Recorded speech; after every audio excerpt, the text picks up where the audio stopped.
Pay no attention to that man behind the You're a curtain. mad scientist behind them tables, man. Bro puts stories in his mixes, bro. The wizard, the wonderful wizard of law.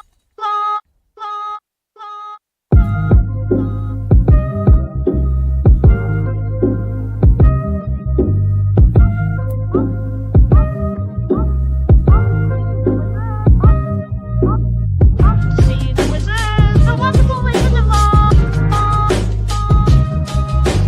Wonderful wizard of law. See the wizard, the wonderful wizard of law.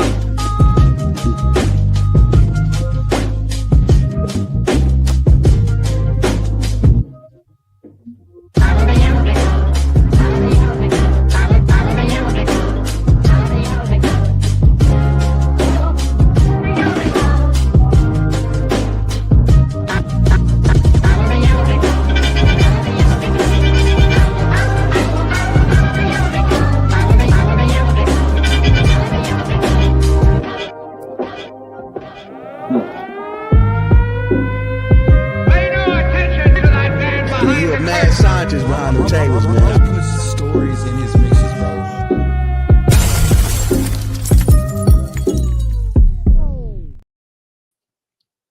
Chip. What's up, motherfuckers?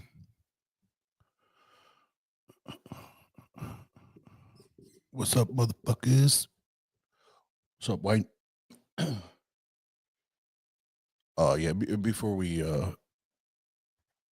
get into the apostate prophet shit, yeah, I would agree with that. There's shit my mom gave me.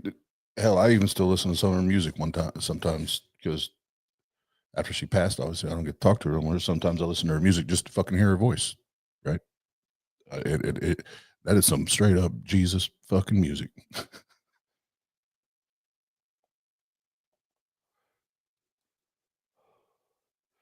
But before we're getting all them shenanigans,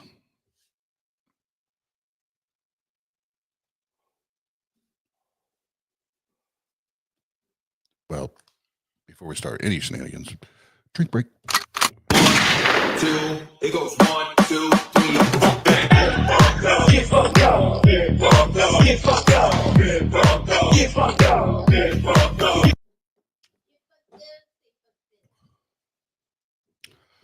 Shout out to my homie Case Kane. He just dropped a new track. We're gonna check that out real quick. He literally just dropped it, so we're gonna listen to that real quick, and then we'll get into the bullshit.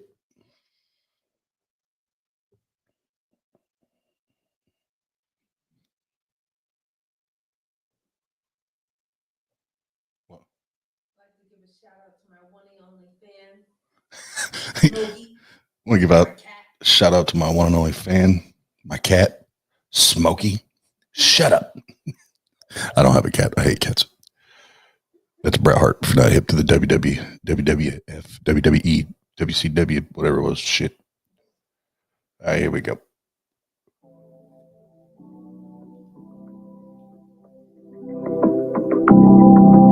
What you working with, Case? What you working with?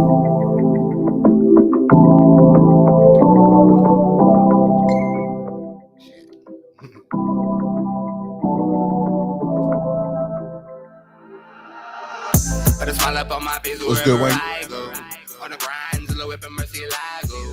Never mind what AR. they say, 'cause I know that I'm on my way to greatness with no rival.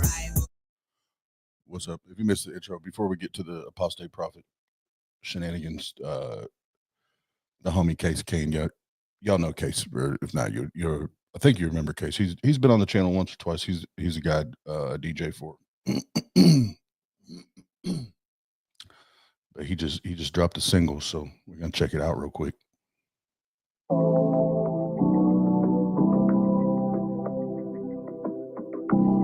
What up, John? What up, John? Like I said, I'm just checking out Case's new joint, and then we'll do the damn thing. We'll talk about apostate prophet. Put a smile up on my face wherever I go. On the grind, slow whip and mercy Lago. Never mind what they even say, 'cause I know that I'm on my way to greatness with no rival.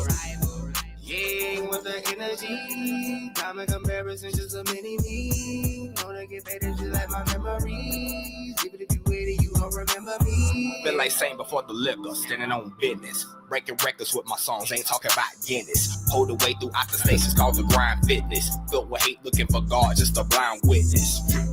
Better act like you know me, bro. Move like the ops, but still be claiming that we homies, though. They try to plot, but see the grind is too unstoppable.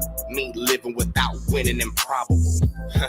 Yeah, so I ain't tripping. Playing both sides of the fence, man, that ain't pimping. Better watch you round the table like it's Thanksgiving. To live a dream, gotta know that more than pain's given. To the gift, get lifted with the mentality.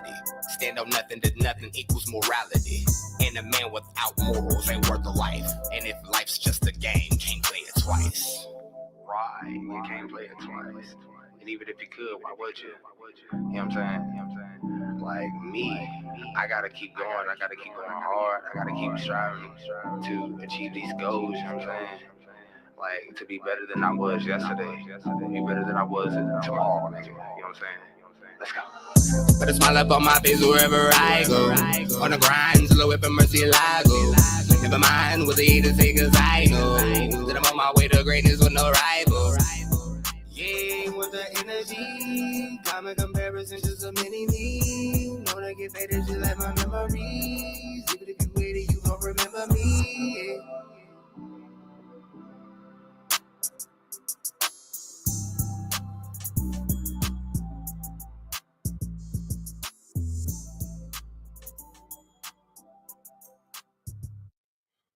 Yeah, I'm feeling it. One thing I love about Case is Duke can switch it up. He can go like straight like rap, like bars, like boom bap, 90s, like just spitting. And then that, like John said, the Andre, or like I get like Akon vibes from that. That's what I love about that dude. He's very versatile. And it can hold a tune a little bit. It can sing a little bit. So again, shout out Case King. That's the homie. That's the homie. All right, what are we here to talk about? We are here to talk about debauchery, shenanigans, tomfoolery, and apostate prophet. And if we have time, there's two Chick-fil-A owners that have been arrested for playing in the key of a minor.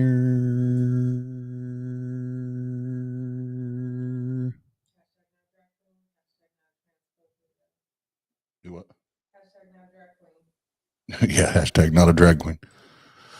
It's amazing. They're terrified. They're terrified of the fucking drag queens, but it's the youth pastors and the Christian CEOs and owners. And I know we've talked about it, but we will continue to talk about it because it's their hypocrisy is so fucking ridiculous. They said, "What's up, Jenna?" They hear you in the background. Yep. So we do this. So I probably won't go too long on this, but I did want to talk about it because these things are always very interesting to me, which I'll get to in a second. But before I forget, I'm going to be DJing here in a little bit because I found out that I hit up Boogie. I was like, by the way, who am I even battling? So this is the first time I'm a battle DJ battle against a female rapper, female DJ. So I'm gonna switch up some of my song selection a little bit. So kind of not starting from scratch. I think the first two, maybe three tracks I'm gonna keep, and the rest I gotta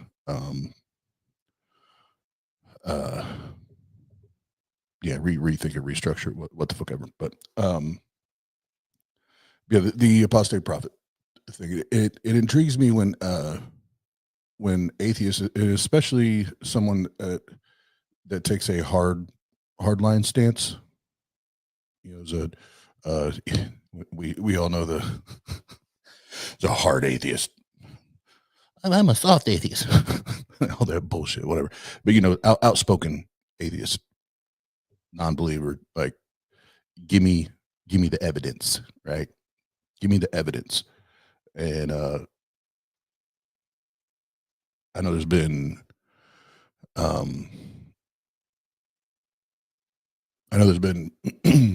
least several, in my time as an unbeliever, especially being present on YouTube and creating content on YouTube. And this one, I remember the disgusting one when Assalamu alaikum, Akbar, disgusting fuck Justin Downing went.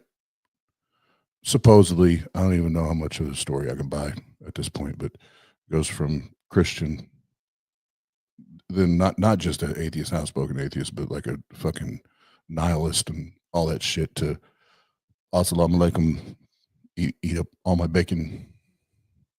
Oh shit, I'm out here faking, while also playing in the key of A minor, which is kind of typical for the extreme Muslims. Not all. I know since then he's converted, whatever. But I know Knock, Raging Atheist, went through a season of spirituality or whatever it was. I know now he's like, fuck that shit. He figured it out. Once you return to rationality, it's tough. It's tough just to take that pill, swallow it, and believe it, right? And that's why when I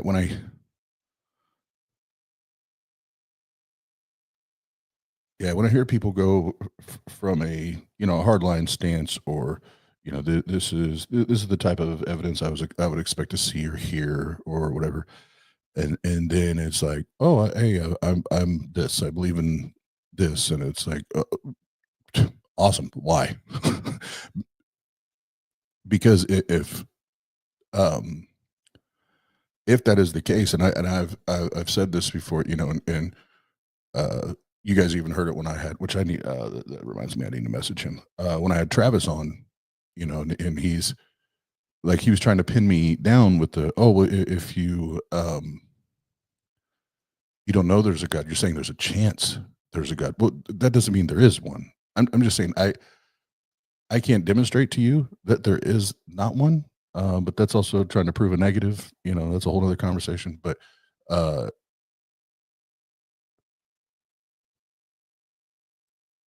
you still can't provide evidence to convince me. So why are you convinced? Because I spent 30 plus years of my life believing through my own not sorry to Travis and the rest of Christians that think this. No, it wasn't church hurt. It wasn't any of that bullshit. I actually started to study. Now, I read my Bible as a Christian. I was one of the rare ones, but I definitely read it with the rose-colored lenses, the religious lenses, right? And I wanted it to be true. That's key. I'd been indoctrinated into it. I was told that it was true. And my entire childhood, and especially early teen years, we where this is where the dogma kicks in. We don't question it. Don't worry about it. It's obviously true. Well, it's not obviously true once you start digging into what is not obvious, right? And you start actually getting into the historical inaccuracies and cracks, holes, liabilities, whatever you want to call them. So now when I hear things like, and obviously, apostate prophet is the newest one around the block to go from this to, from non-belief to belief, theism in some form or fashion. And AR, to answer your question, I think it's some type of Orthodox. He'll say it in the video. But it's Yeah, I'll let him talk about because there's parts of it that I want to discuss when he gets to it. Because I'm like, yeah, this is the problem, bro. This isn't logical. I know I know you think that, but it's not. So before we get into his video, I want to share. I want to share this. So this is from it was August or September of last year. And then the video, his YouTube video we're going to watch was he just put out this last week. So obviously there's already been some things going, which he kind of alludes to in his video, but I wanted to show this first. And for the record, fuck Sam. Sam's a fucking piece of shit. And if there is a heaven, what's up, Sandy? If there is a heaven, as a non-believing atheist and anti-theist, and like I'm fuck all of it. I think I have a better shot at getting to heaven than Sam does. I treat human beings better than Sam does 99.9% of the time. If you've never heard of Sam, never encountered him, he's a piece of dog shit. Anyway, let's hear. I've not listened to this one yet, so we'll hear this one together. How do you say that? Do you say chotki? Oh yeah, it's a chotki, but I think it's chotki. Prayer robe. Yeah, I'm praying it. I'm wearing it. That's what my wife gave me from. Wow, there's a cross right there. Show that again. Yeah. Guys, he's got a prayer robe with a cross on it, right? Yeah, I wrap it around my hand because I like wrapping that? things around. Yeah, but You yeah, see that, guys? This man, agnostic, he shows more devotion to prayer life as an agnostic than many of us Christians. Yeah, he's agnostic, all right. Wink, wink. Hold on. Wink, wink. And he's also studying Hebrew and reading the Psalms in Hebrew. Oh, yeah, he's agnostic. Everyone, wink. All right.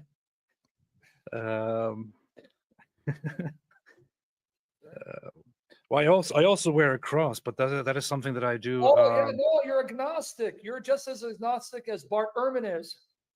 Uh-huh. That is actually something that I do because. God, I just hate hearing Sam's voice. He's such a fuckstick. Because I feel well, my wife gave me this. My wife gave me this here, this cross here, which I found very, very beautiful, and I'm doing that because I value her and what she gave me, and so I do want to stop it there. So there's some value I put into what Apostate Prophet is saying here, and when we first kicked off the show or this stream,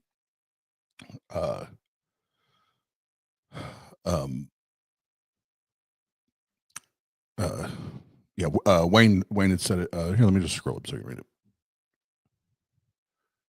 I'll just put it up. When it first started the stream, Wayne said, I wear a Jesus chain. I'd wear a Jesus chain if it had a personal significance to me, like my mom gave it to me. Totally agree. And what I'd said is, with my mom passing, this will be 3 years now, this July. And if there's sometimes I just want to hear my mom's voice. Now, I'm fortunate enough that my mom recorded a shitload of music, and now it's all what's up, Aunt Kathy? The music my mom recorded was like zero question that it's Christian, right? It's you're in your face Jesus shit, right? The title of one of her albums was "Taking It to the City," meaning taking the gospel to the city, and that was like now you would call it a single nowadays off the album, but it was also the single, quote unquote, of the album. Anyway, I say that because there's still times I go back and listen to my mom's music, not because I'm necessarily interested, or not even necessarily, I'm not interested in the message. I just want to hear my mom's voice. I miss hearing my mom's voice. So that's so I can understand that what Wayne said, and even I still have My first tattoo ever was a cross. And there's been times I thought about covering it up, but it was like, I can't remember how old I was, 16, 17, something like that, when I got it. And it was my first tattoo. And it was like I left, well, I didn't leave. I got kicked out of mom and dad's house, but it was my first, like, I'm a fucking adult. I'm gonna get a fucking tattoo. It was like that first, like, quote unquote, big decision, as a little teenager. uh, so I thought about covering it up, but I'm like, nah, that was the first one. I'm gonna leave it. Now I did get the $100 rose on my arm is a cover up. I had Romans 12:2 tattooed on my arm, and I was like, fuck that shit. I'm definitely covering that up. But no, what he's saying about, like, well, my wife gave this necklace to me. Like, I have zero issues with that, right? But Sam's gonna make it because he's a fucking shit stick. He's gonna make it something. Yeah, and Yeah, I also exactly. In I also fact, appreciate it. you're even going to get baptized in Orthodox Church as an agnostic. Yeah, because I vow here. Yeah. He's going to baptize his children, because he's an agnostic. And I do find this interesting because we go, like I said, this was August or September of 2024, and obviously now we're in March, and so he's saying this, and I'm just going on a limb and assuming, because Apostate Prophet is not correcting him as far as his agnosticism versus he was an atheist, a very outspoken atheist. So there's always obviously been a process, and like I said, he kind of alludes to it on his video. We'll talk about it a little more, but there's also, and we've seen this with the other ones that have reconverted or whatever. Okay, I can do it as an agnostic. I'm not Christian. Oh yeah. My wife is actually raising our kids after her brilliant transformation, turning toward religion. She has also begun. She discussed this with me briefly. I said I'm totally for it, totally okay, totally good with it. So she's also raising our kids in a religious way, and also teaching them to pray, prays with them every night, every morning, takes them to church, and I'm happy to see it. It's a beautiful thing. So yeah, we're really convinced you're agnostic. Yeah. Yeah, totally. Oh yeah. Yeah. Now that part for me is even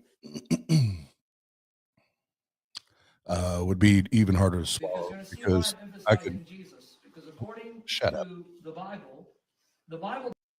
I don't need to hear his fucking voice anymore.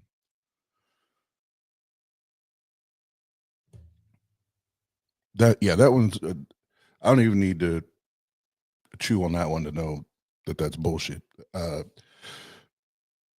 Because if you understand the dangers and the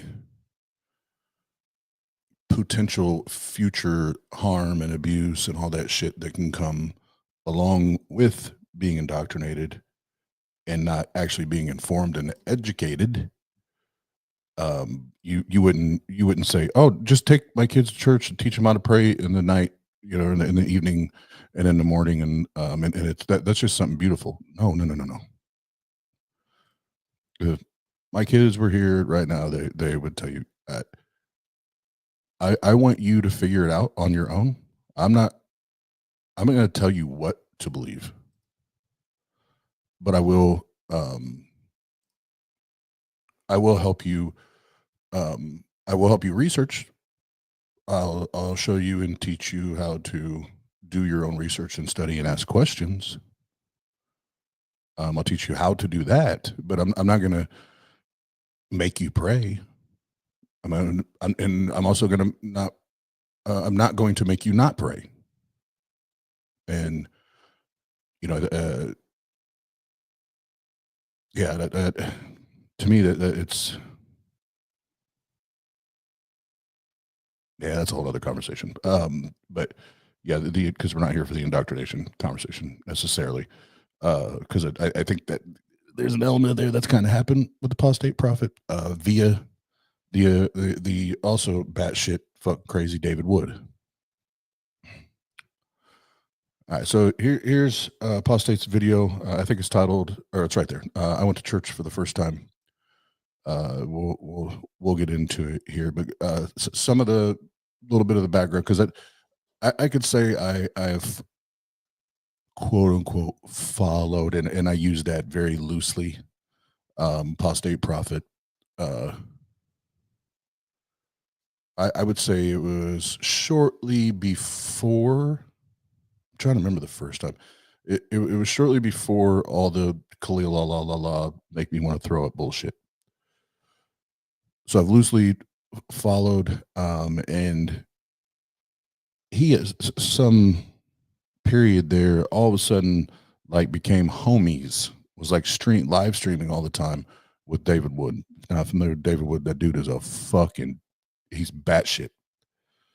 One of your crazy online Christian apologists. Just he's a fucking nutbag. And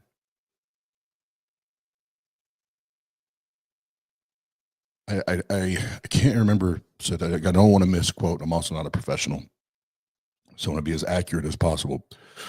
But I know I've heard apostate prophet refer to like some type of like social anxiety / social disorder, and like he doesn't go out a lot. He doesn't talk to a lot of people. So if he does have a circle or a sphere around him, it's I'm going to guess based on that what he shared, and I'm only going on that it's probably pretty small. And if David is one of the loudest voices in that sphere or circle, that could become problematic, especially when someone just keeps telling you the same shit over and over and over. And if you're in a place where that's all you're hearing, and he kind of talks on in the video, you're in a place where you're struggling with, I just life in general, but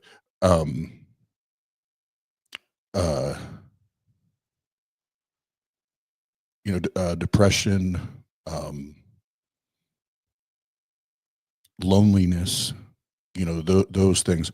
All of a sudden, that idea of this heavenly agent that is all these things, but most important, all of a sudden, he's your best friend. Again, I think you're setting yourself up in that regard if you don't have the right guardrails, so to speak. That all of a sudden it can become I don't think that's indoctrination, but there could start to be that you start to question yourself. This person that you, I don't know, look up to, trust, lean on, is telling you this, and they appear to be happy, and you don't even know if they're actually really happy, but they keep telling you they're happy because of this Jesus guy, and meanwhile you're miserable. Yada yada. Yeah, all of a sudden it's like fuck.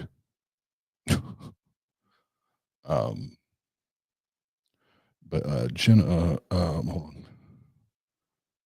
I can pull a pen. Well, here, if I take this down real quick. See the date on this video.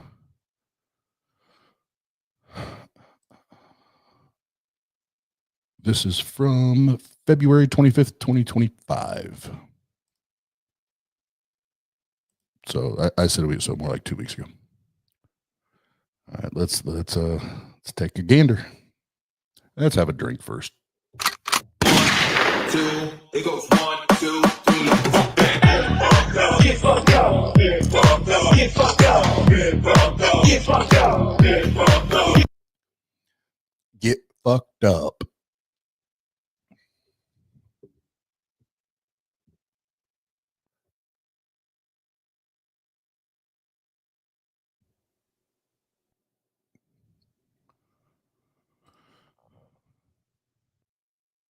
AR, what was the what was the date on that? I'm interested to know how quickly this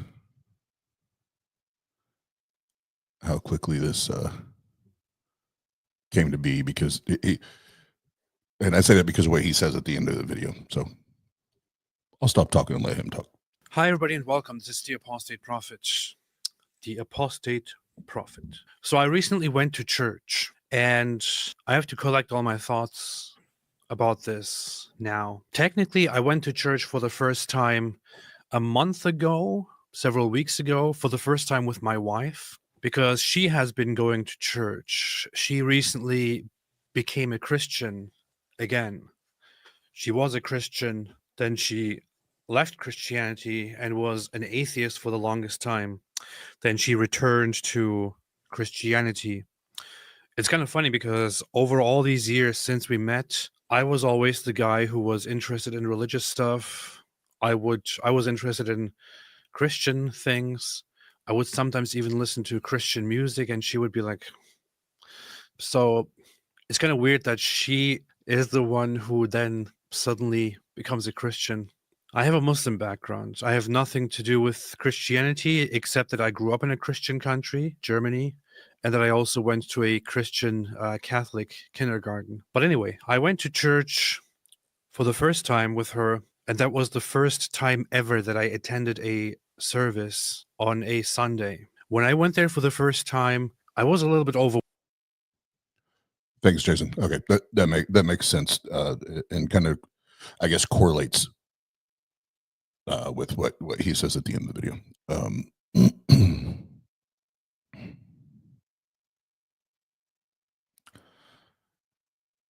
Yeah, I'll let him keep going.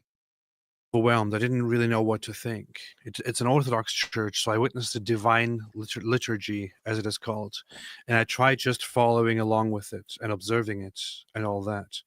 I think after the first time visiting there, I felt a little bit overwhelmed and I didn't really know what to think.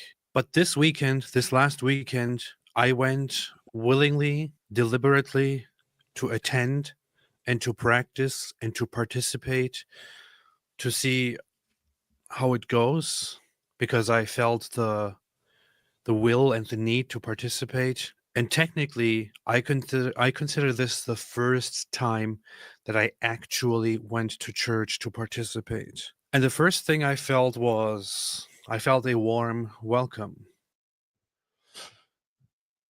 So and again, he kind of alludes to this later, and I would reach out to him and ask him.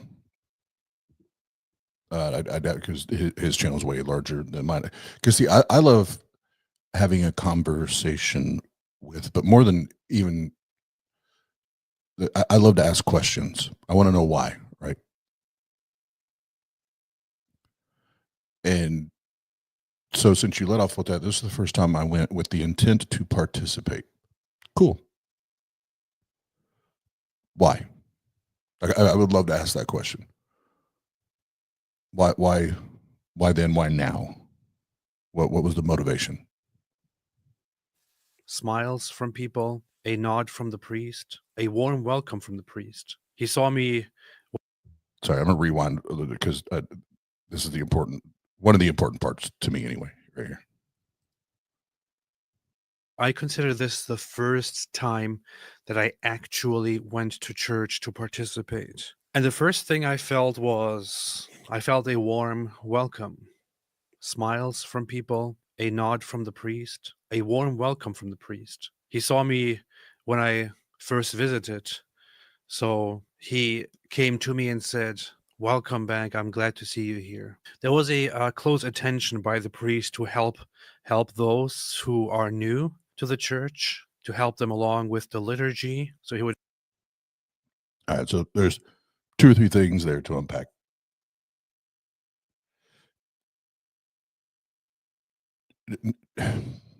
Number one, and this is why I put it on the thumbnail and on the title. And shout out to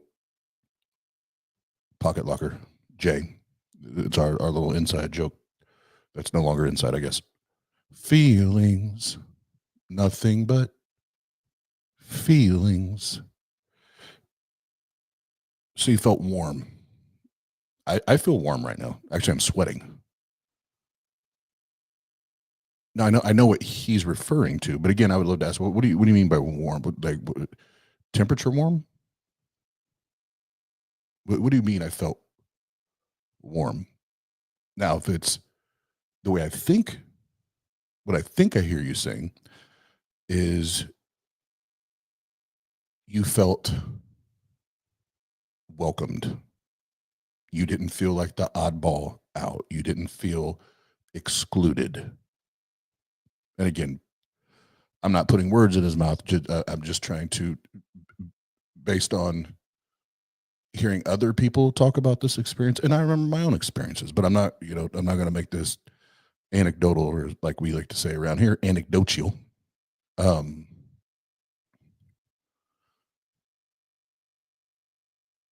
Yeah, I would love to know that, because it is most churches, especially leadership, especially the pastors, priests, whatever the fuck they call themselves, where you go to church.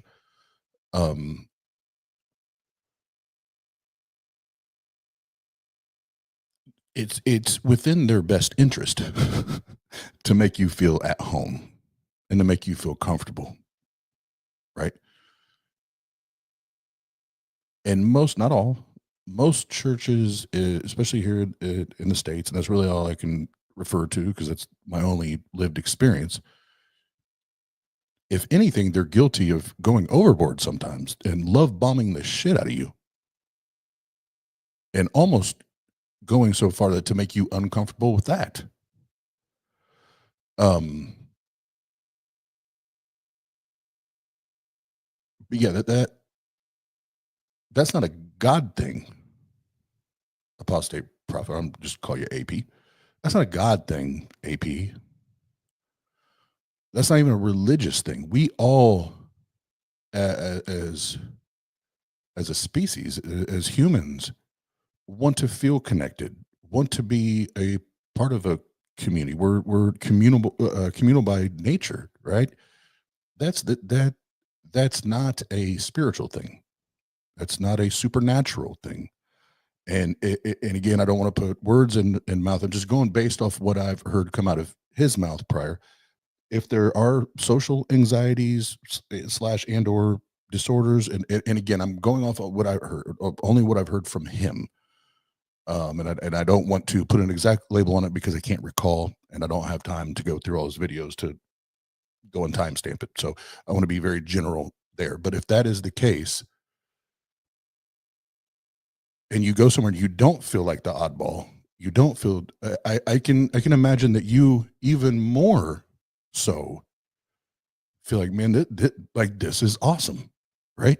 This is awesome. I feel at home, which is different for you if you do suffer with that type of anxiety and or a disorder. I can only imagine what that feels like and how legitimate they may feel to you. What's up, Lena? But this is where, when we're talking about a church experience or a God experience, coming from a non-God belief and being an outspoken atheist, I'm still trying to figure out how we go from rationale and asking the questions and not just requesting, but demanding good evidence and having a healthy standard of evidence, to now it's, well, I felt warm.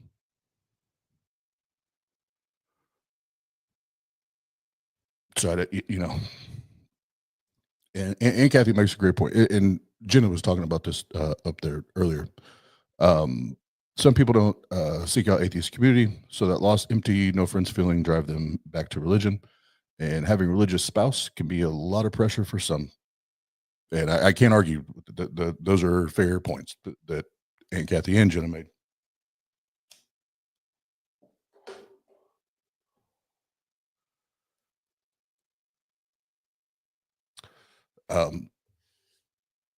Yeah, and I don't have an argument's not the right word, but I don't have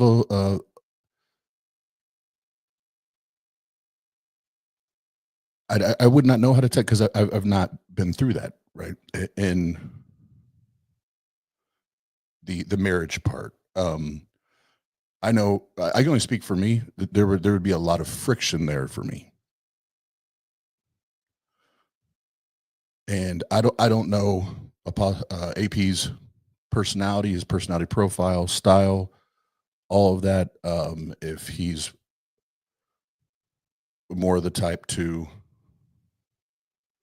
yeah, okay, I'll just go with the flow type. That's just not me. So I wouldn't struggle with it if anything, that marriage ended a divorce. I'm just keeping it a buck, keeping it 100. Like I could not do it, would not do it.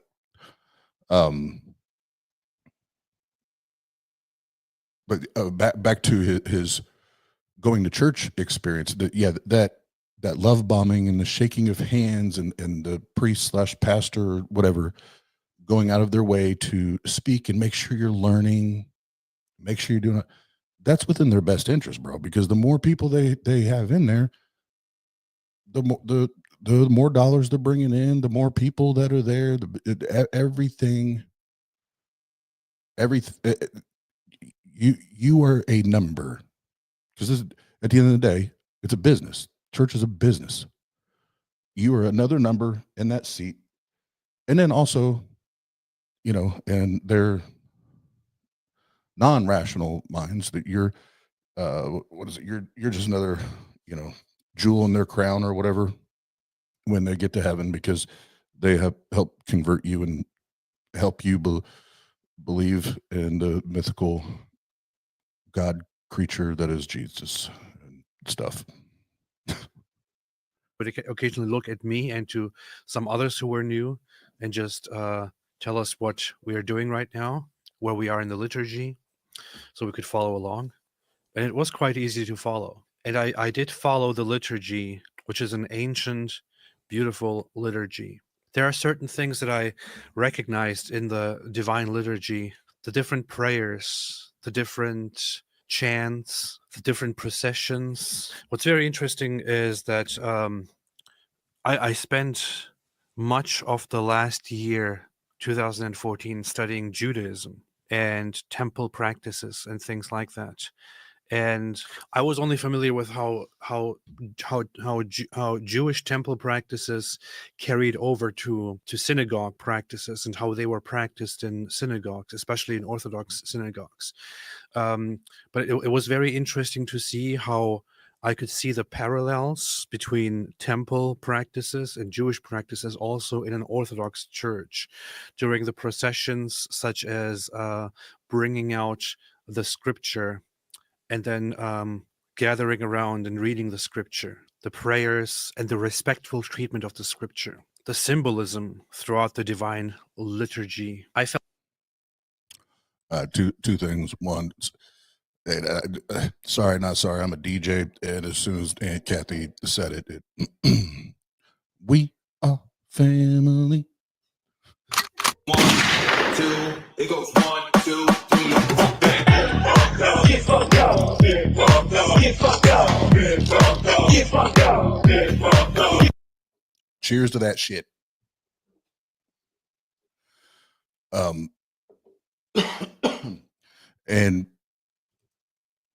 for those listening now, if you don't know, or you listen to this later, watch this later, whatever, the liturgy or the divine liturgy or the holy liturgy, you'll hear it, one of the three terms. It's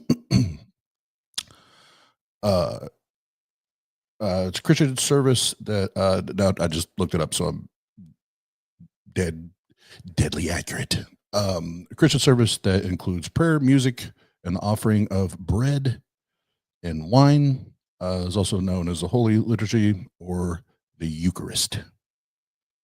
And he'll get to that part here in a sec because I want to talk about that part because that, again, as an atheist, that end part, that shit fucks with my head. Felt very touched and humbled and good with repeated invocations or repeated chants of Lord have mercy, The one thing that I was most, I don't know, the one thing that I felt very deeply was in preparation of the communion of the Eucharist, the prayer following up to it. There is a part which is about, like the thief, we say, remember me in your kingdom. I think that's how the wording goes. Chanting that out just made me shiver.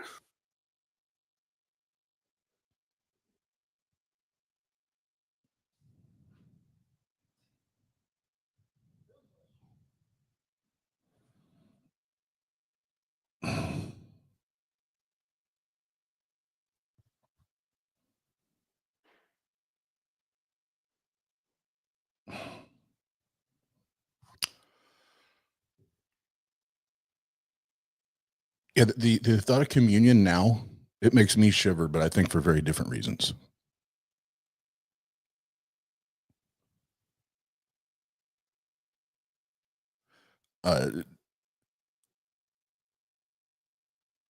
Because now, think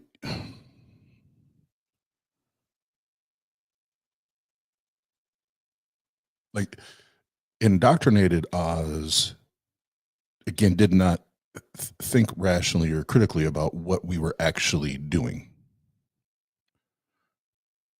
Again, once I took those God goggles off, those God glasses off, and started to examine things through a realistic, skeptical lens and asking questions and demanding answers. And I really think, hold on, we're doing this, and as adults, we're pretending to drink blood and eat flesh. We are pretending to drink blood and eat flesh of a man that's supposedly been dead for 2,000 years or whatever. Huh? Yeah, I get shivers too. But not because I'm impressed, because it's fucking disgusting. And it's weird. It's fucking weird, bro.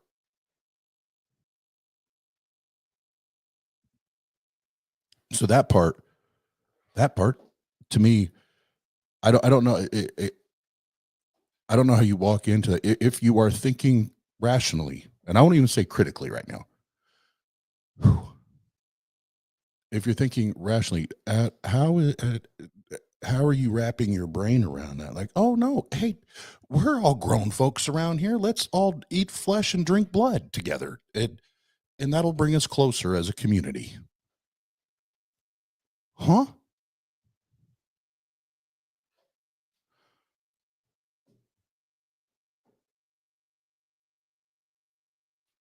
But then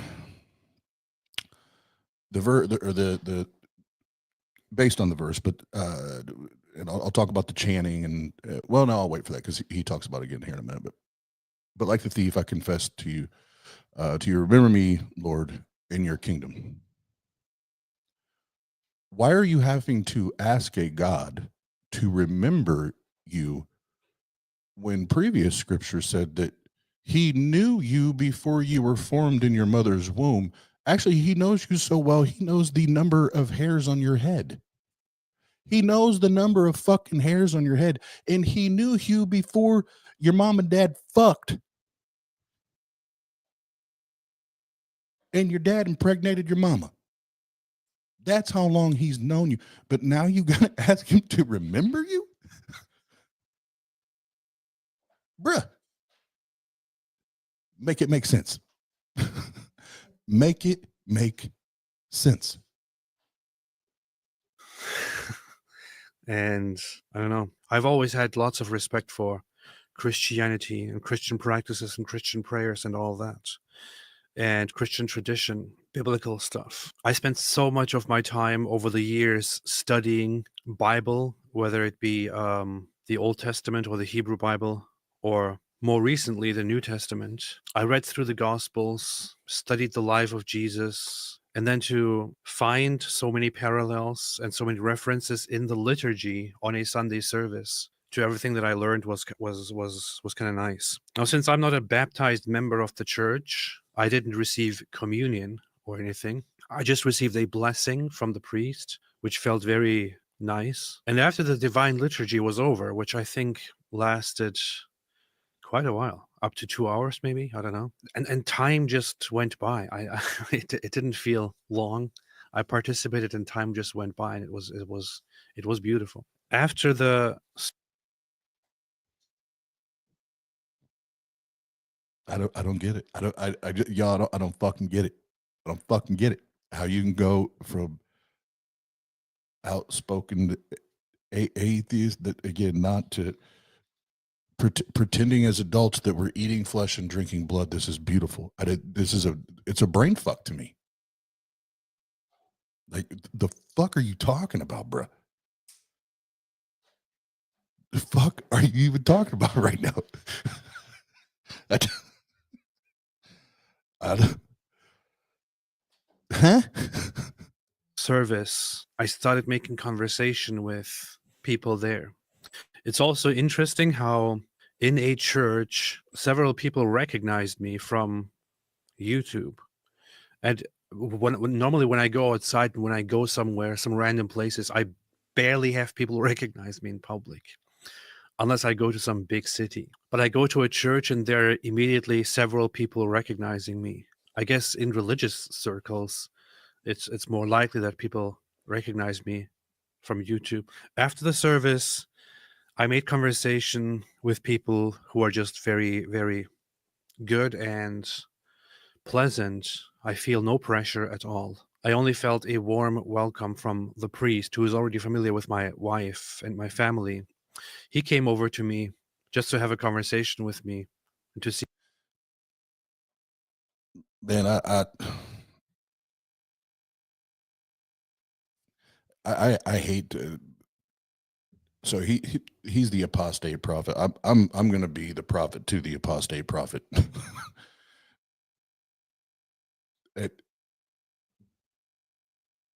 I'm going to atheist prophesy to you. Once you get and find out that these people aren't nearly as well wishing and decent and kind people as you thought they were, hopefully that wiggles your critical thinking cap back on. Because when you first start attending any church, man, they're going to make you feel like you are a fucking celebrity, bro. You are the shit and the urine. Until that newness wears off. And once that newness wears off and you're not the new convert, you're gonna find it's the same shit, different toilet, bro. Same goddamn shit, different toilet. See where I am, to see if I have any Yeah, and then you're gonna be like, hey, wifey, why the fuck did you get me going to this church? questions. He made no pressure at all. He just asked me to keep in touch with him. No, actually, you know what? It was me who asked him if I could keep in touch. He just told me that I can ask him whenever there is anything on my mind. He asked me about where I am right now. I told him about everything. I told him I'm kind of interested. I'm on a journey. I'm not entirely sure what I believe at this moment. I'm not entirely sure what I'm doing at this moment, but I'm on a journey and I like where it's going. That's what I said. He said he is glad to hear it. He said something like, I think you used the right way to describe it. It is a journey. And if you want any help on this journey, feel free to reach out. Like, he didn't jump on me and say, yeah.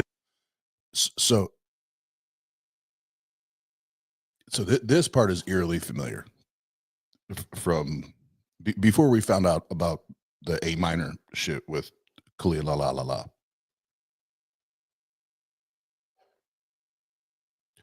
This is a process, right? Now, remember I was talking about David Wood. And I don't know how many other people are in that religious camp that he had surrounded himself with.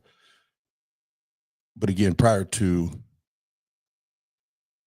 the disgusting shit with Khalil, la la la la la la la la.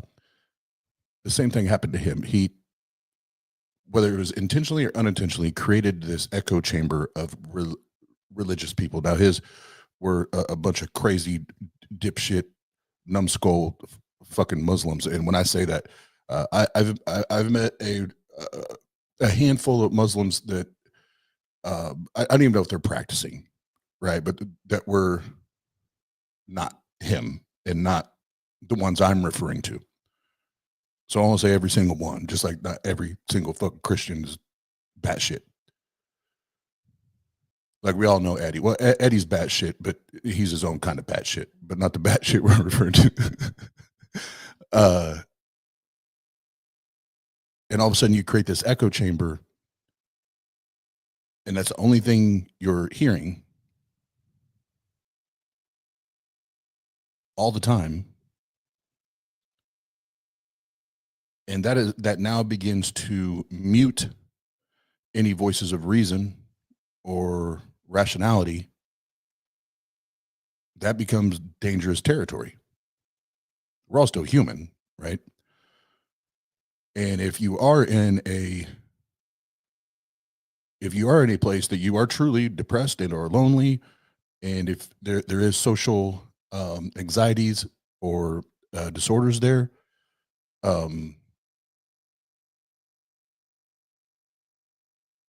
it becomes even more problematic. You are more likely to make irrational decisions now, right? And they prey on that. AP, these motherfuckers prey. When you were vulnerable, when you were down, and you whether you are or not, you feel like you're at the bottom of your barrel, and you've hit rock bottom. Man, you are now prey. And they sniff that shit out like a great white shark in the fucking ocean. And out of nowhere, be careful, bro. Yes, stay in touch. I have all the end. What's up, Nitty? Yeah, I saw. I mean, even in his comment section, but there's a. Well, I'm not going to play the video, but I'll pull up here in a second so I can remember his name. But there's one fuckstick apologist on here. He's. I don't even know if he's an apologist. He's a Christian entertainer that did a video on AP, and like I swore to God he was like literally gonna bust a nut on screen just talking about AP going to church. He basically just offered his help, and it was welcoming, and it was nice. It's kind of weird because after going to church and after letting it sink in a little bit, I don't feel this whole woo-woo, my life is completely changed now, there's something magical happening or anything like that. I don't feel any of these things. I can't sit here and say, oh, this was like the most amazing thing, and this is brilliant, this is magic. My bad, I muted my mic. My bad. Nitty, did you already talk about this? I'll have you have to talk for a few if you want. I didn't know you already covered it. If you did, And so on. And honestly, I feel glad about that because I think I'm having a much more natural and good reaction to going to church. I don't feel like magic is overcoming me. I just feel a warmth, a gentle, welcoming warmth and embrace. And it's okay. No worries, my dude. less intimidating than being overcome with a feeling of magic. I like it.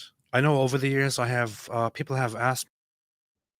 So that to me is like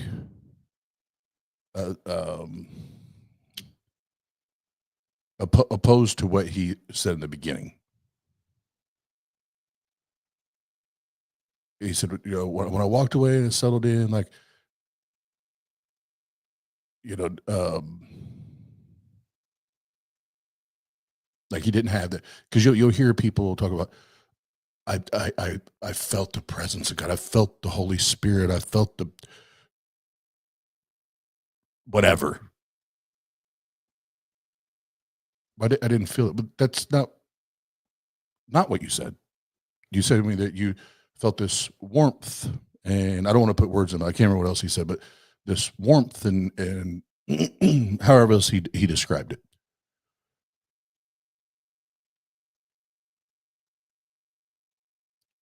But then the further removed you were, the more you didn't feel it, which I think would be accurate, because there's been studies done on the human brain of the religious experience, and it triggers the same part of the brain that sex, drugs, and rock and roll does. It'll hit you and it'll leave you. It's not like this isn't rocket surgery.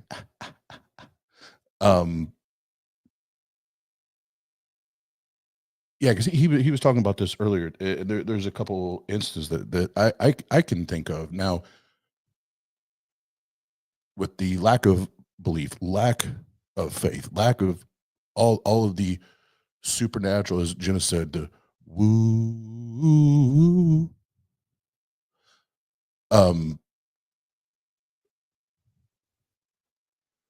And I think I even did a stream on that. It's been several years ago now, but I did a stream on this. So again, I talked about my mom earlier, her being a praise and worship pastor, recording, was it 3 Christian albums, records, whatever, and leading worship, but also them doing, concerts or whatever at different churches. And, hands in the air, people singing, blah, blah, blah, blah, blah. Blah, blah, blah, blah, blah, right? And then I remember it was either the first or second Post Malone concert I went to, and I had this light bulb epiphany moment, because we were sat like in between the stage and the sound booth, so we had badass seats, right? And I took a moment just to look around, because it was a sold out show. Like, the fucking place was fucking packed. And I took a moment just to look around, because it's a vibe, bro. If you've been in that kind of atmosphere, it's a fucking vibe. I had fucking goosebumps. Was that God? was that God, or was that Posty?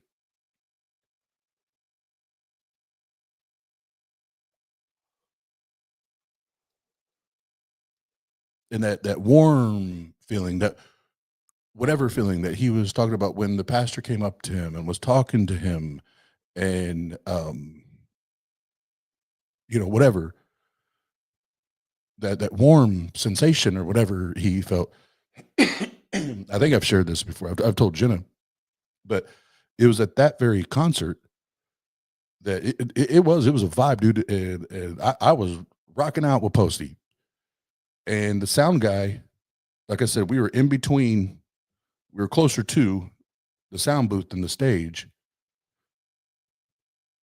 The sound guy at the end of it came up to me and gave me Post Malone's handwritten set list for the concert,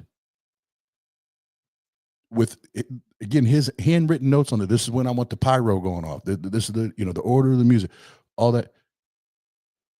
Man, I had all kind of fifis. I was like, that's cool as fuck, man. Was that God? Sex, drugs, rock and roll, as far as the brain is concerned, and that momentary God experience, it's the same shit, man. The same fucking shit.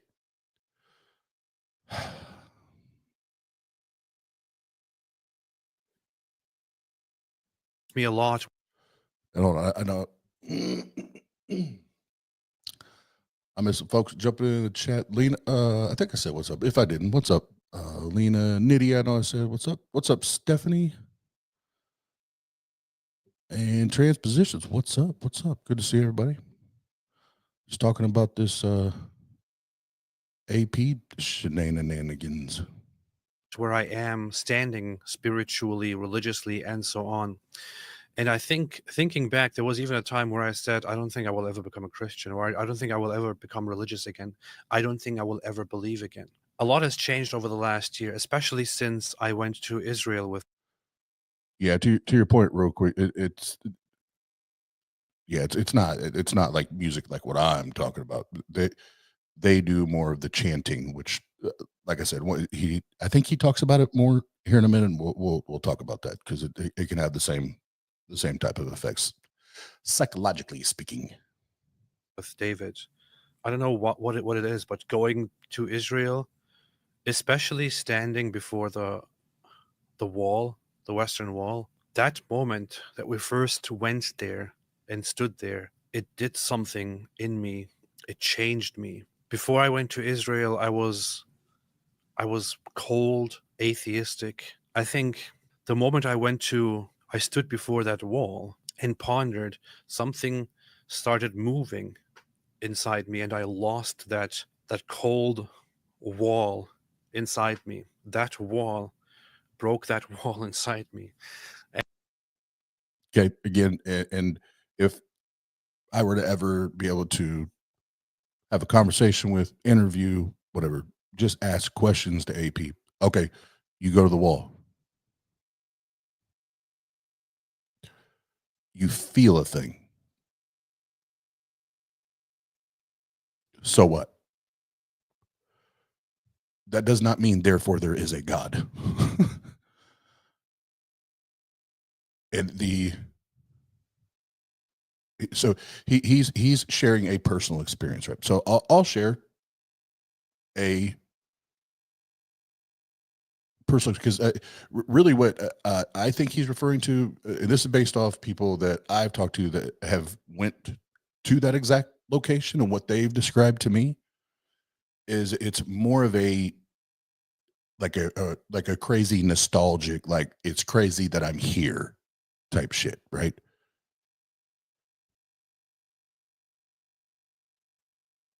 This is totally not religious, but like the nostalgia, it hits you a certain way, right? And it could take you places, make you feel things, and then you may remember it forever, just like the experience I'm getting ready to share that has nothing to do with religion or spirituality or anything. I grew up a huge, not just baseball fan, a lover of the game, the support, the sport, the strategy, the strategery, all of that. I was an all-state baseball player, was obsessed with the game, right? Similar to, as AP shared earlier, he's reading the Hebrew. He's reading this, like he's becoming obsessed with it, and then he travels to this. I agree with you, Stephanie. It's an artifact, but to those that are obsessed with this, like this is a holy grail type experience, right? For me, growing up, like I said, not just an enthusiast, but like I was infatuated and passionate about the game of baseball. I remember my first time going to Wrigley Field in Chicago. And in my mind, running down the names of all of the Hall of Famers that either played for the Cubs, and I wasn't even a Cubs fan, I'm an Orioles fan. But all of the Hall of Famers that had played in that stadium, either for the Cubs or traveling there to play against the Cubs, I still remember that experience like it was yesterday. Again, I literally had goosebumps. I was like, this is like one of the baseball meccas. No pun intended, kind of. So does that mean that God is at Wrigley Field?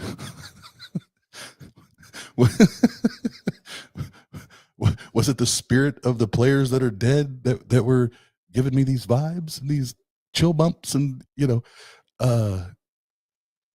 like what the but that's what I'm saying. For each one of these experiences that he's talking about, or anyone that are sharing these personal experiences, there are, number one, there's very natural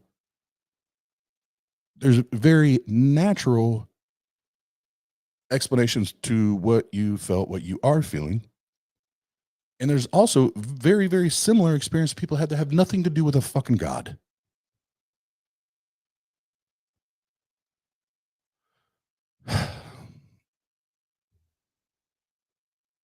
Yeah.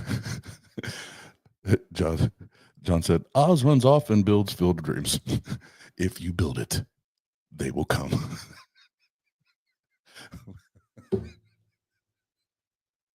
And see, now, because I've been thinking about my mom now throughout this, she had a song, how'd it go?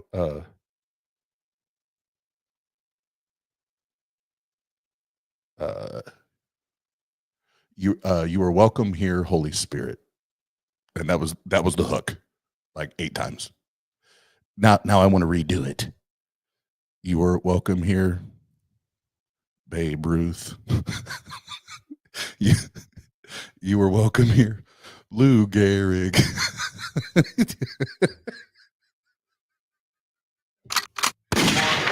2, it goes 1, 2, 3, bang. Get fucked up, get fucked up, get fucked up, get fucked up, get fucked up, get fucked up. Remix. And I started moving toward just being agnostic and no longer making assertions about, I know there is no God, there is no God. And so many experiences, so many good experiences with religious people ever since, with Jewish religious people there, which I explained, and with other Christian religious people since then, have really have changed my mind on things. And I have more and more come toward a place where I no longer feel like I can just say, I am an atheist, I know there is no God. And to be fair, I know that it might be possible to live as atheists for other people, but for me, And I think that might be one of the problems that I think y'all in the chat. Let me know what you think on this. Maybe one of the issues at hand here. This is me. This is complete speculation. Like what he just said. I'm no longer atheist or let me get exactly what he said. Let me go back. and to be fair, I know that it might be possible to live as atheists for other people, but for me, it's where I no longer changed my mind on things, and I have more with Jewish religious people there, which I explained, and with other Christian religious people since then, have What up, Tebow? Oh, YouTube featured. Hell, fucking yeah! Welcome everybody.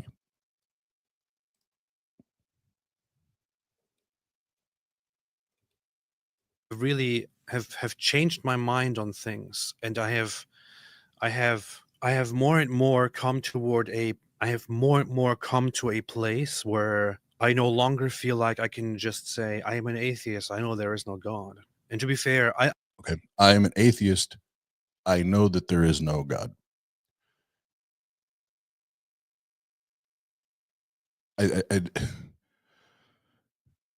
For me, that's problematic.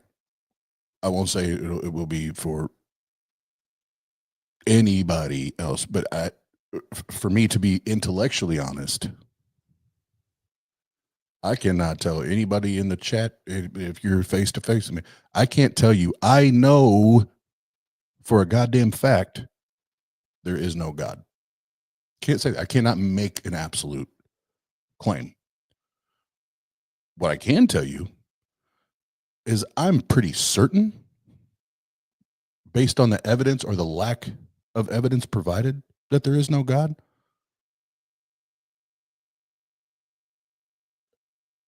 But until until the evidence is provided, I have no good reason to believe there is a God. So I'm way more to the not God existing, right? And if there's evidence, show it to me. Like I said, there's many in the chat now, and many that I've talked to that we spent majority of our life believing in this shit. If you have the evidence, show it. We would love to see it. Do it.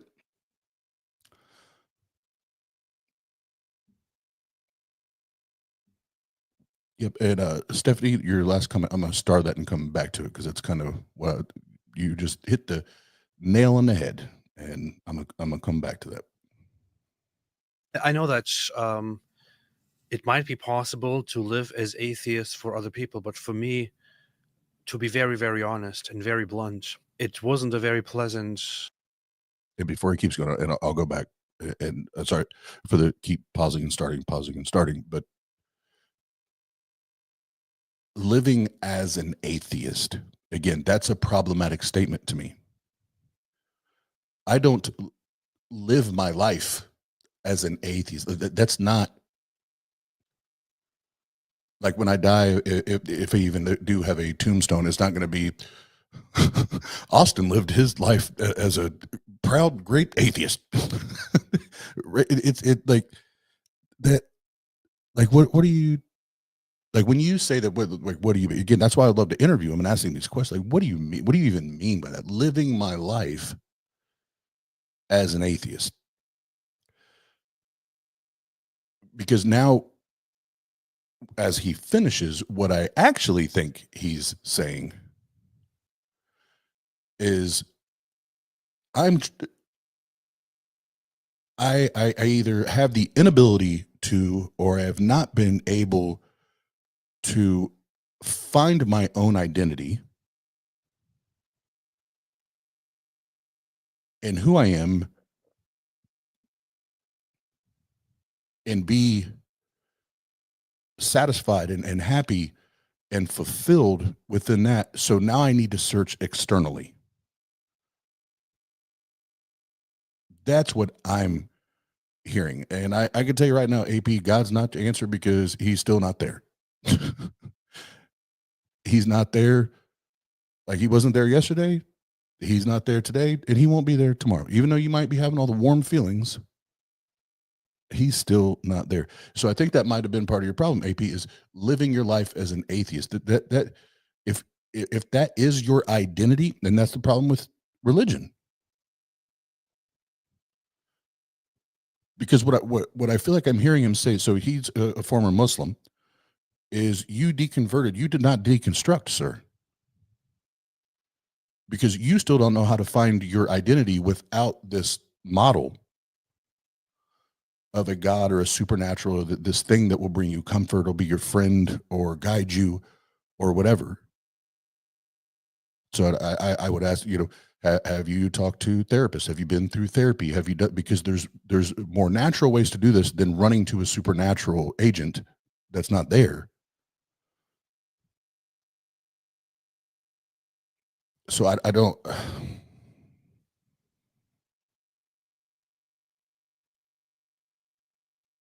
Yeah, I don't know what else to think about that other than you're trying to identify yourself based on your religious or philosophical stance or views, rather than finding out truly who you are.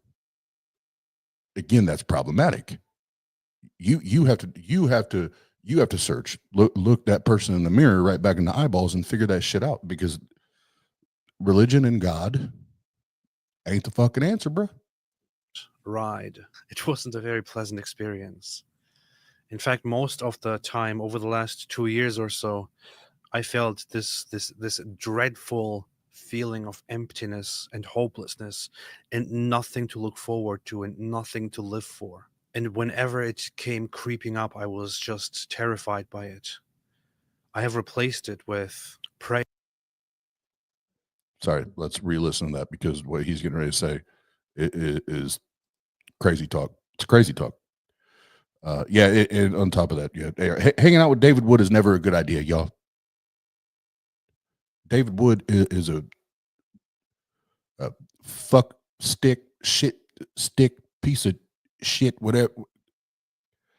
Just go do your homework. If you don't know, go do your homework. The dude, he's a nut job.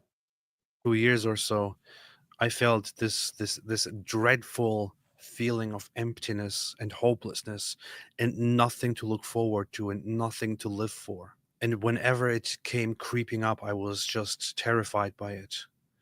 I have replaced it with prayer. Yes, despite the fact that I only just went to church for the first time to practice, I have been practicing prayers for a month or two, and they started replacing the emptiness with something good and something better. I think, to be very, very honest, for most of the last years, I didn't want to even try out prayers because I kind of wanted to uphold this this proud feeling of being an atheist. I was like, what prayer? What do you mean prayer? Prayer will make me will take my rationality and reason away. I can't do that. I eventually decided that it's okay to just put that aside and to just do it. And it feels humbling and fulfilling. For the longest time, All right, so let's talk about that for a second. And yes, exactly. What was it? Somebody correct me in the chat if I'm wrong, because right now I'm going off the top. It's been a minute since I read the documents. Isn't it? That's what I'm saying. Correct me if I'm wrong. Isn't David the Wood the one that was convicted attacking his dad with the claw of a hammer? Wasn't that him? Y'all correct me if I'm wrong. But yeah. So this prayer thing, AP.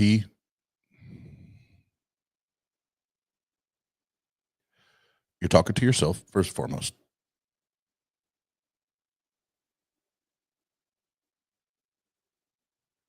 You're talking to yourself.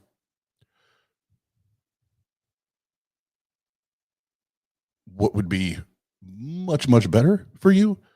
Because now you're not including a supernatural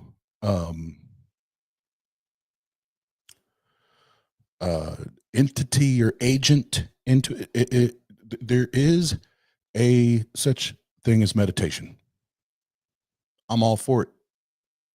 Do it. It does not necessitate or require or demand the influence of this galaxy guy that you think wants to hang out with you.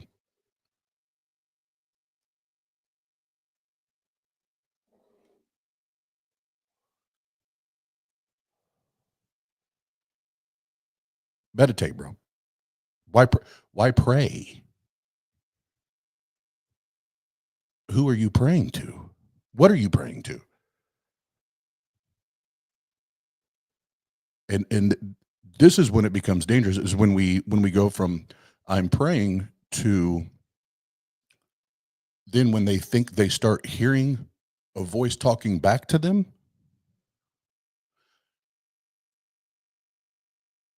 Like to me, that's literal crazy talk.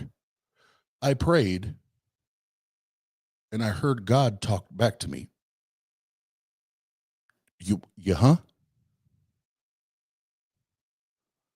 Now I'm pretty sure that's you talking to you, but now you've convinced yourself that there's this dude floating around in the sky that's actually fucking having a fucking conversation with you. In your head, in your head. Like, stop it. Even your book says at some point you got to put childish things away. Shout out Dave Warnock. Put the kitty shit away, bro. Ain't nobody talking back to you but you. I always thought, no, if I want to practice something, if I want to follow something, I have to know 100% in my mind that it is absolutely true. It was actually David who recently helped me overcome that by just mentioning to me that that if you always think that you have to be 100% sure of what lies in front of you, you won't get anywhere. Of course, he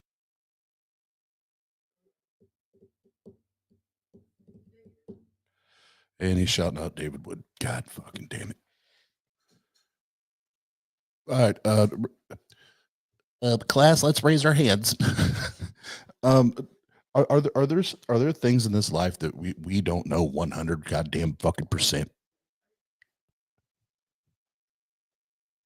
Sure. But we follow we follow the evidence, right? You have to, again, like I said earlier, you have to have a high standard of evidence, and it not just be, well, I felt something, therefore it should be or is true. And I think what David told you is absolute fucking nonsense. And it again links back to what I was talking about earlier. And I don't know where this, sorry, not where, I don't know when this process started for AP, but now the second time through listening to this and really absorbing it, whenever this, as he called it, quote unquote, process started, it's no longer been, I want to find what is true. Like I want to believe more true things than not. It's, I need something to be true. I want something to be true, because notice that there are no evidential claims here. Zero evidential claims. It's, again, shout out to Jay, Pocket Locker. Feelings, nothing but feelings. he said that all of this in a much more profound way, but it helped. So despite the fact that David Wood is a terrible influence on me, just kidding, I can learn a lot from him, and I appreciate his friendship because of that, and because he's fun, among many other reasons. I will stay in touch with a monk that I met. I will stay in touch with the priest. I will continue on my path. I am less arrogant, more open to humility foremost, exploring the path that I am right now. At this point, I'm not entirely sure what will happen and where I will go and what I will do. But I would say the only reason that I don't outright come out and say I am a Christian now is that I'm waiting for a final confirmation. I think, which now has changed. So this was from 2 weeks ago. AR shared a link from, I think he said two days ago, where he said that he's officially a Christian. I think, correct me if I'm wrong, AR, if you're still here now, either a Christian and even was baptized, whatever. But he now has pronounced that he's full-fledged Jesus lover. Islam took a heavy toll on me, and I know I have been wearing crosses and also saying that I practice or that I pray and things like that, but I have still not officially said that I am a Christian. But oddly enough, I also don't want to say at this point that I'm an agnostic anymore. I'm just on the doorstep, and I will let everyone know what happens next. So stay tuned and wait for the next episode. Yeah, that's it. Thank you all for listening. Thanks for everyone who has been with me on this journey, on whatever side you are, wherever you stand, whatever you have told me. I appreciate everyone and everything that I have experienced, and I will share more about my journey as soon as I know more. Thank you so much for listening, and I will see you all soon. And this time I will not say the line, just this time, because I've barely mentioned Islam, maybe one or two times. Whatever, stay away from Islam.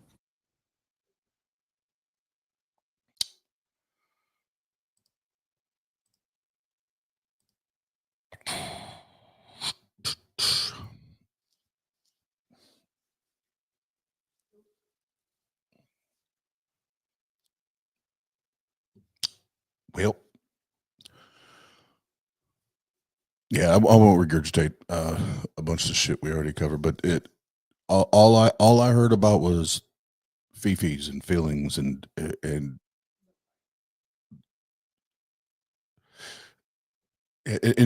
Jenna's brought up the wife, and again, I to a degree, I agree with Jenna, and even what Aunt Kathy said that there could be stresses and pressures there from the spouse.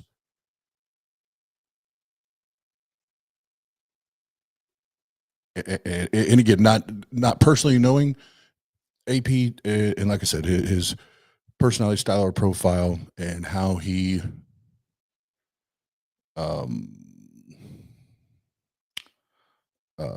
handles pressures or stresses or whatever. I can't speak to that. I don't know him.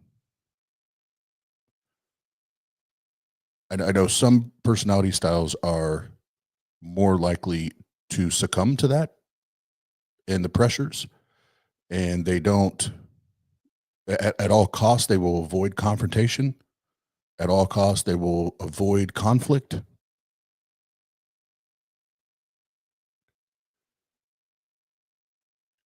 But like for me, so on the disc profile, I'm a D all day, every day, and uh, my ex-wife said this stood for being a dick, which maybe she was right, but I personally, I'm not afraid of conflict. I'm not afraid of having the difficult conversation. So let's say tomorrow, and I know that it isn't going to happen. Let's say tomorrow or next week, Jenna's like, I'm going back to church. I'm yada yada yada. Cool, and I would be respectful, right? You do you. Like I'm not going to tell you what to do. Like you make all your decisions. Do what you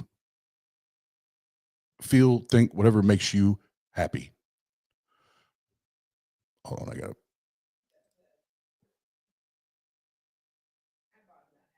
go Celtics. Yeah, Jenna bought me this hat. I'm a Celtics fan. Uh, that said, we'd her and I would have to have a completely different conversation than what AP and his spouse are having.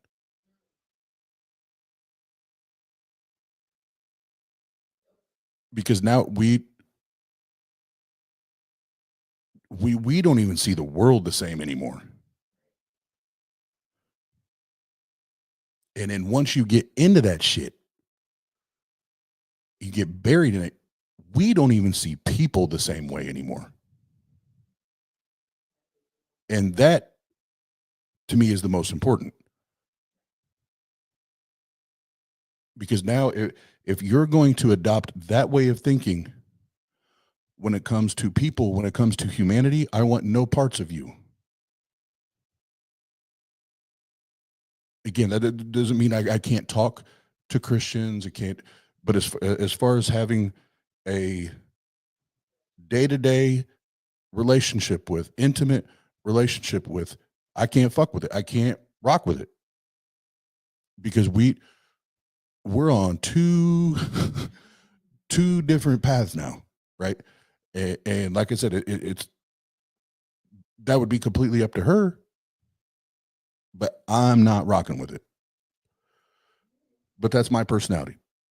Like I said, AP may be one of the more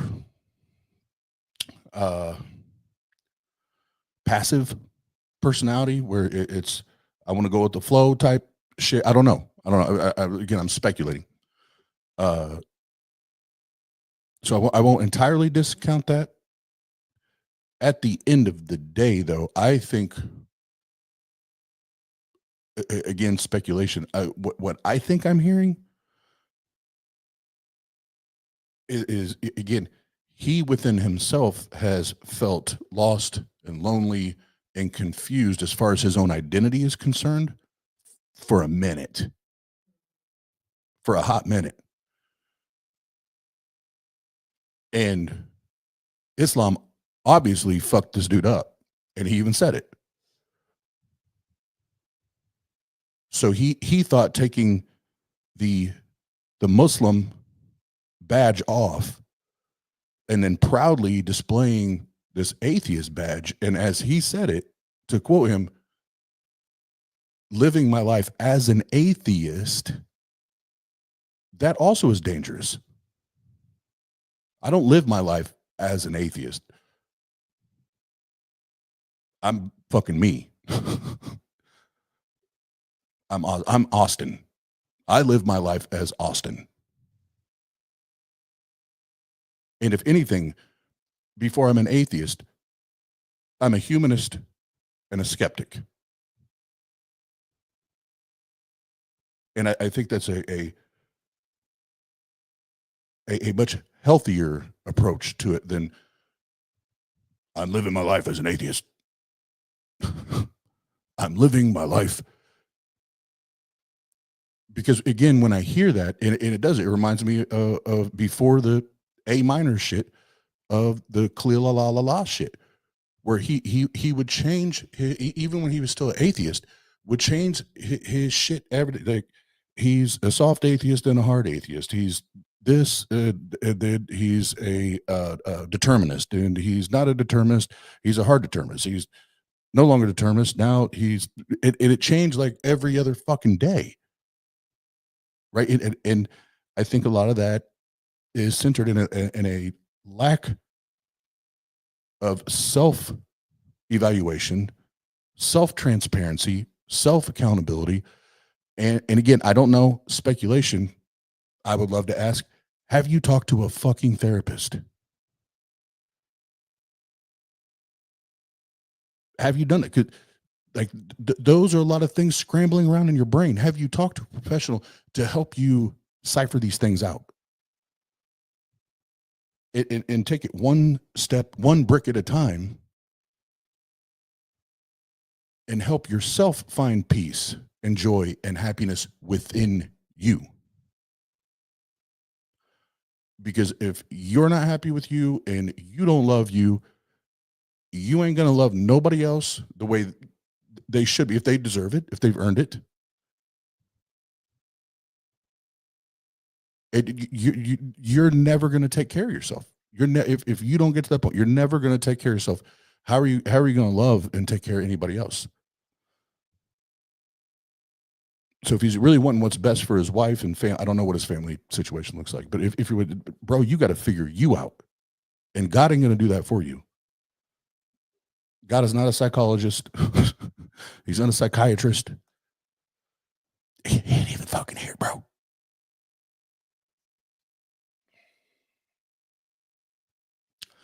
So I'll end with this.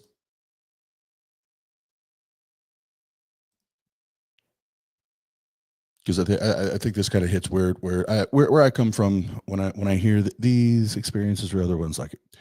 He settled one tradition that gives him comfort, but feels that position should be shared more broadly, which is fine insofar as he's willing to let others be free of coercion. 100. And Stephanie probably said it way more elegantly than I could have or would have. I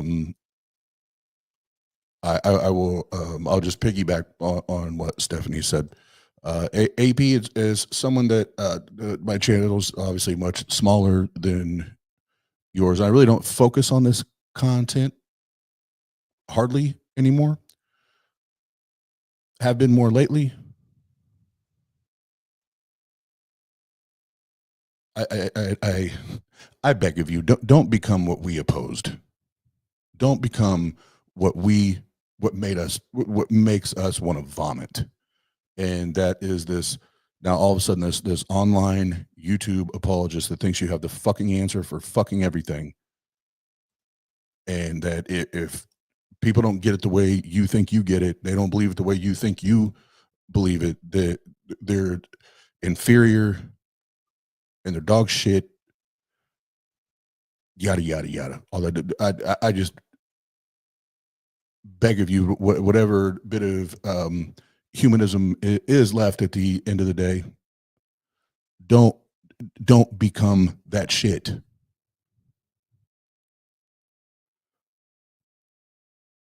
unfortunately, I think that's what it turns into. It's programming, right? It's wiring and rewiring.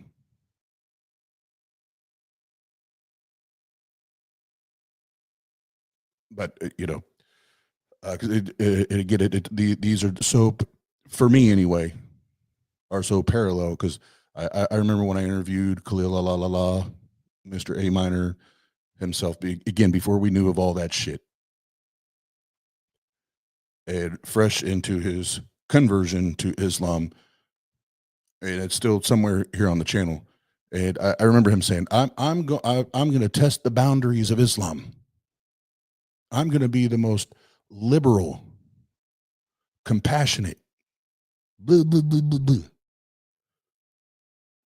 Muslim, yada yada. All. Boy, can I tell you something? It didn't take but a month, and that motherfucker was on that shit. Went all the way right. All the way. And like disgusting, right? So I hope not. I hope not. But history suggests once you jump in, once you jump in and you're immersed, and that becomes your vernacular, that is now your go-to, not just way of thinking, but now communicating to people, it becomes dangerous. And you, going from atheist to theist, you, whether it's slowly or quickly, you start to become the thing that you hated the most. Because guess what, AP? Christianity is just as fucked up as Islam. They have their different realms, right?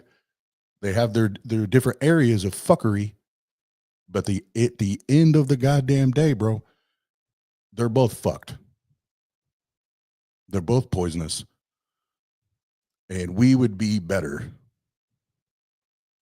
We would be better as a species, as a world, as a people, minus all their toxic ideas and bullshit. So that's my thoughts on it. And see, on this, I appreciate AR sharing that, because at the end he was like, I haven't come out and said I'm a Christian, but now he officially, yesterday, 2 days ago, whatever, said he has. So we'll see what happens with it. Hopefully, like I said, once the newness and the love bombing and all that shit wears off, and he figures out how fucking boring the Orthodox church is, hopefully through the boredom and all that shit will screw his rational cap back on.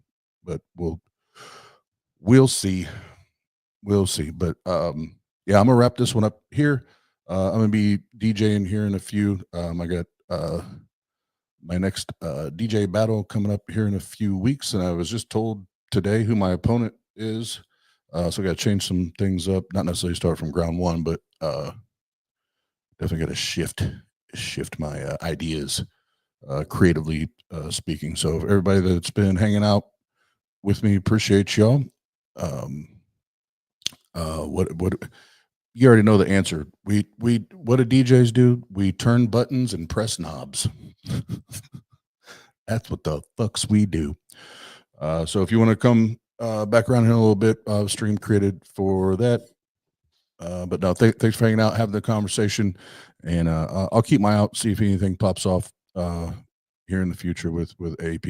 Like I said, hopefully he comes around and realizes that it's faith is still bullshit, Jesus is still a myth, and prayer is still goddamn nonsense. Peace out, motherfuckers. Pay no attention to that man behind the You're a curtain. mad scientist behind them tables, man. Bro puts stories in his mixes, bro. The Wizard, the Wonderful Wizard of